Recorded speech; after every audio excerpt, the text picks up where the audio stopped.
आधा ज्ञान बड़ा खतरनाक होता है, तो यही समझेगा। और जिसने पूरा वाक्य देखा होगा उसने ये समझा होगा कि शिव को प्रणाम करो तो उसी में साहब है, और साहब को प्रणाम करिएगा तो वो महादेव तक पहुंचा भी देते हैं, अपने साथ लेके चल रहे हैं, उनसे अलग नहीं वो। अब है क्या कि जो आधा घटना जो जानता है उसने वो बात बताई, और जिसने पूरी घटना सुनी देखी उसने वो बात बताई। अब बताइए कि साहब को प्रणाम करना चाहिए कि नहीं करना चाहिए। संगोष्ठी है, जिज्ञासा आप नहीं हम भी कर सकते हैं। अब आप लोग बताइए कि क्या ये घटना सुनने के बाद या ऐसी और भी बहुत सारी घटना हुई है, आपका मन क्या कहता है? साहब भैरवानंद जी को प्रणाम करना चाहिए कि नहीं करना चाहिए? और अगर सही बात है कि हाँ, देवाशीष जी जो अब शरीर में नहीं है, शिवलीन हो चुके हैं, वो लंबा समय उन्होंने बिताया बेगूसराय सदानंदपुर के ही रहने वाले। जब साहब जिस दिन उनके तरफ नहीं देखते थे और उन पे नहीं बिगड़ते थे, उस दिन उनका मन शंका से भर जाता था। तो वो बारी बारी से सबसे पूछते थे, साहेब हमरा पे बिगड़ल छथिन की, साहेब हमरा पे गुस्साइल छथिन की? तो लोग कहता था कि भाई आपको ऐसा क्यों लगता है? तो हमरा पे बिगड़ ना रहल हथिन, मतलब हमसे गुस्सा हो गए हैं इसीलिए हम पे बिगड़ नहीं रहे हैं। मतलब आपकी बेरुखी ये बताती है कि आपको हमसे कोई बात का गुस्सा है, मतलब उनका बिगड़ना ये हमारे लिए आशीर्वाद ही है। लेकिन दूसरा जो देख रहा है वो तो कह रहा है कि इस पे बड़ा बिगड़े हैं वो। साहब ने कहा कि जिस दिन मैं बिगड़ना छोड़ दूं उस दिन समझ लेना कि मेरे चित्त से उतर गए। बिगड़ता वो है, उस पे बिगड़ा जाता है जिसके लिए हम चाहते हैं कि उसका परिमार्जन हो। जिसको हम चाहेंगे ही नहीं परिमार्जन हो, उसमें हम बिगड़ेंगे। तो देखिए दृष्टिकोण है ये, मनसा वाचा कर्मणा। शिव शिष्यता में अध्यात्म की धरती पे हमारा इहलौकिक जो आचरण है वो क्या होना चाहिए? जो मन में है वही वचन में हो, जो वचन में है वही कर्म में हो। इन तीनों में जो एक दिखता हो वही शिव शिष्य है। बोलता कुछ है, सोचता कुछ है, करता कुछ है। अगर किसी में ये आचरण दिखता है तो वो हमारा गुरु भाई गुरु बहन तो नहीं हो सकता, क्योंकि वो बोलता कुछ है, वो करता कुछ है, सोचता कुछ है।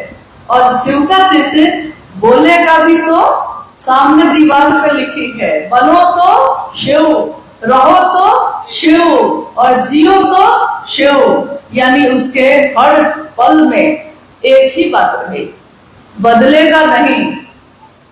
चाहे वो जैसा रहेगा, महादेव के सामने अपने आप को वैसा ही रखेगा। तो शिव की शिष्यता में इसकी बहुत बड़ी भूमिका है। और इससे भी बड़ी भूमिका ये है कि हमको आपको देखकर कोई दूसरा शिव को गुरु बनाएगा। अगर हमारा आचरण वो देखेगा कि ऐसा खराब है तो वो शिव को गुरु नहीं बनाएगा। हम बोलते हैं मंच पे बहुत सुंदर संभाषण है, कहते हैं संभाषण मस्तिष्क की उपज है और शिव की चर्चा हृदय की उपज।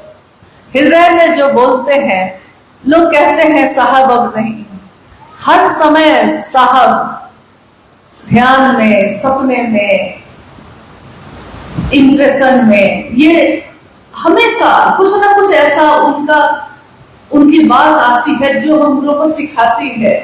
जैसे हाल में कुछ समय पहले मुझे एकदम लग रहा है कि वो बोल रहे हैं ये बात कि कितना ज्ञान लोगे, कितना ज्ञान लोगे। ज्ञान किताब का कितना, किताबों का ज्ञान का क्या महत्व? किताबें तो राख का ढेर है, आग तो उसमें थी जिसने किताब को लिख दिया है, तो आग तो उसमें है, जुड़ना है तो उससे जुड़िए।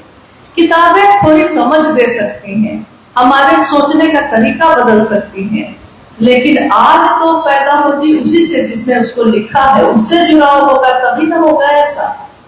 तो हम सभी साहब और दीदी से अपने जुड़ाव को बनाए रखें, महादेव के काम में बढ़ते रहें और अपने मन और कर्म को एक करने की कोशिश करें, ताकि दूसरे भी शिव को अपना गुरु बना सके।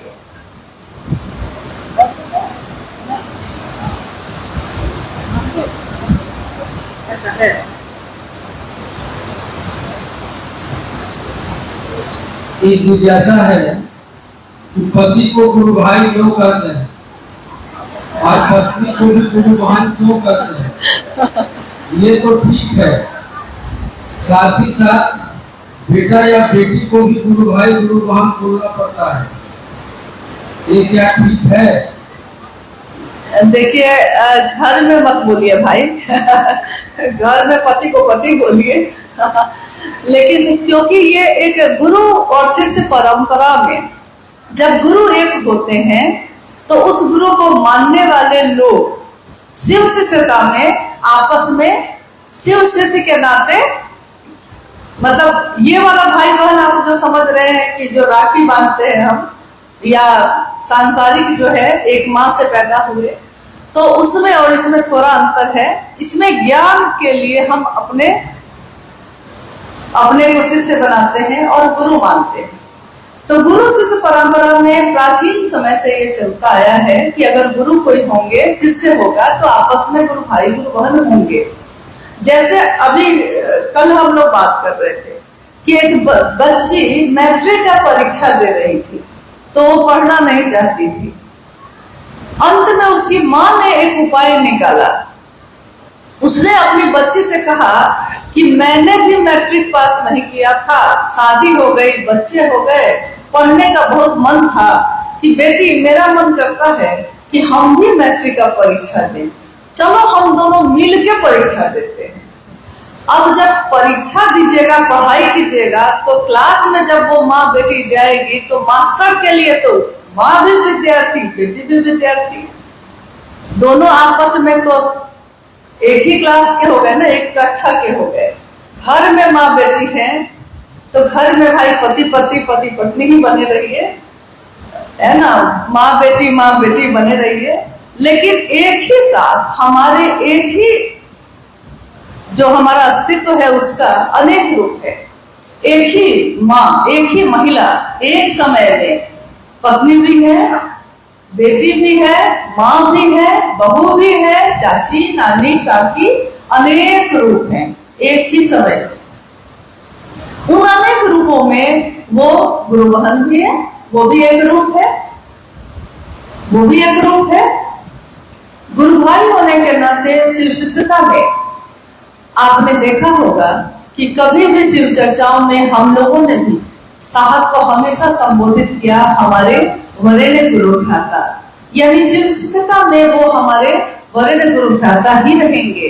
लौकिकता में वो पिता है, लेकिन पिता से भी बहुत बड़ा उपदा उनका है हमारा बड़े गुरु भाई का, जो हमारा रास्ता दिखाते हैं, पथ प्रदर्शक हैं, मार्गदर्शक हैं और महादेव तक लेकर चलने वाले हैं। तो गुरु भाई गुरु बहन कहने में कोई खराबी नहीं है।